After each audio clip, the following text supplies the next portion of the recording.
बैसाख का महीना हिंदू कैलेंडर के अनुसार साल का दूसरा महीना है और इस माह में श्री हरि विष्णु की पूजा करना विशेष शुभ फल देने वाली है। साथ ही साथ अमावस्या पर धर्म कर्म स्नान दान और पितरों का तर्पण करना बहुत ही शुभ माना गया है। बैसाख अमावस्या पर पूजा में व्रत कथा जरूर पढ़नी चाहिए या फिर सुननी चाहिए, क्योंकि बैसाख अमावस्या को धर्म कर्म स्नान दान और पितरों को तर्पण करने का बेहद शुभ माना जाता है। यह पितरों को मोक्ष दिलाने वाली तिथि भी कही जाती है। शास्त्रों में लिखा है कि बैसाख अमावस्या पर यदि आप पितरों का तर्पण करते हैं तो आपके पितरों को मोक्ष मिलता है और इस दिन भगवान विष्णु की पूजा व्रत का पाठ करने से व्यक्ति पर पितरों का आशीर्वाद बना रहता है। बैसाख अमावस्या व्रत कथा। बहुत समय पहले की बात है कि धर्म वर्ण नाम का एक ब्राह्मण था।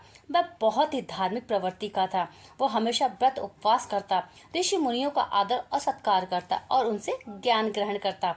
एक बार किसी महात्मा के मुख से सुन लिया, कलयुग में भगवान विष्णु के नाम का जाप करने से, नाम स्मरण करने से ज्यादा पुण्य किसी और कार्य में नहीं है। अन्य युगों में जो पुण्य यज्ञ करने से प्राप्त होता है, इससे कहीं अधिक पुण्य फल इस घोर कलयुग में भगवान विष्णु का नाम जाप करने से, नाम स्मरण करने से मिल जाता है।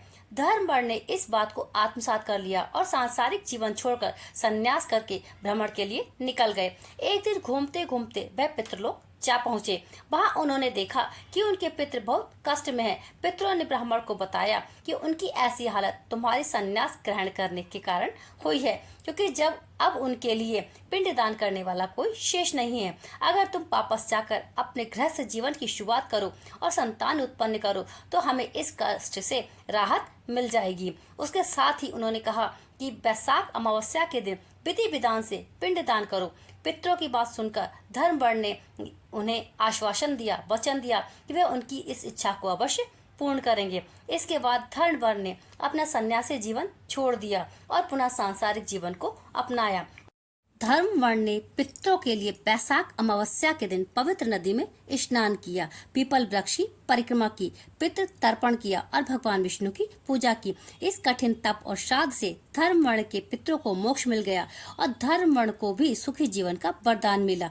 बैसाख अमावस्या के दिन इस व्रत कथा के पाठ से पितृ प्रसन्न होते हैं, परिवार में सुख शांति और समृद्धि बनी रहती है।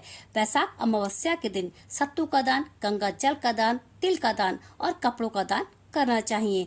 इस दिन श्री हरि विष्णु और माँ लक्ष्मी की पूजा करने से घर में सुख समृद्धि आती है। इसी तरह की छोटी छोटी महत्वपूर्ण जानकारी और कथाओं के लिए चैनल को सब्सक्राइब करें।